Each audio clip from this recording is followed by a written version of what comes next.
Bonjour à tous. Depuis quelque temps, nous vous donnons la parole et vous avez été très nombreux à nous envoyer des questions. Nous allons tenter de répondre aujourd'hui à 2 questions de la manière la plus précise possible. Focus tout de suite sur les départs en vacances.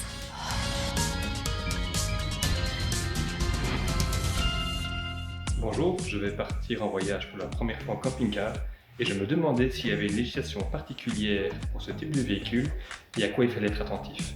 Merci. Alors, quels sont les conseils qu'on peut donner aux conducteurs qui roulent avec ce type de véhicule Alors, dans un premier temps, on demande aux gens de bien fermer les fenêtres, D'accord. de s'assurer que l'antenne satellite est bien repliée, de bien ranger les objets de manière à ce que les objets ne circulent pas dans le véhicule. Car lorsqu'il y a un freinage d'urgence, les objets peuvent devenir des éléments dangereux en circulant sur la voie publique. Quelle est la différence de conduite entre un véhicule classique et ce véhicule qui fait au maximum 3,5 tonnes? Alors, il faut faire attention au vent latéral, surtout au niveau des ponts. Donc, plus nous roulons vite et plus le vent fait bouger le véhicule. Et la distance de freinage est fort influencée au niveau du poids.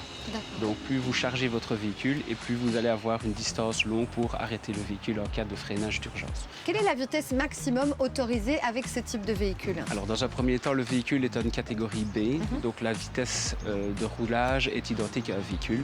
Néanmoins, la vitesse adaptée pour ce genre de véhicule est de 110 km/h. C'est une bonne vitesse pour ce véhicule. Vous dites permis B, ça veut dire que tout le monde peut rouler avec ce type de véhicule, même moi? Oui, tout à fait. Donc, en fait, ici, c'est des véhicules pour la majorité en permis B. Ça peut toucher toute population.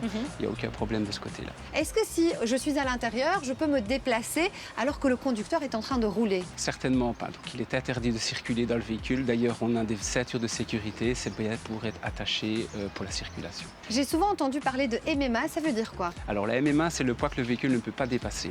On conseille souvent aux clients de faire leurs courses sur place pour éviter d'avoir du surpoids au niveau du véhicule. Car il faut savoir que si vous vous faites contrôler lors d'un contrôle et que vous dépassez ces 3,5 tonnes, vous risquez une amende, voire déchargement des contenus du véhicule.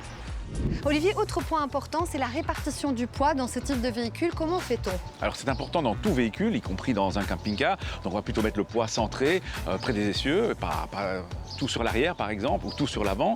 Par contre, c'est encore beaucoup plus important dans les remorques en général et les caravanes en particulier. Si vous mettez tout le chargement à l'arrière de la caravane ou tout à l'avant de la caravane, elle peut, comme on appelle ça, partir en lacet et c'est extrêmement dangereux. Deuxième question, c'est Hélène, une Française qui nous l'a posée.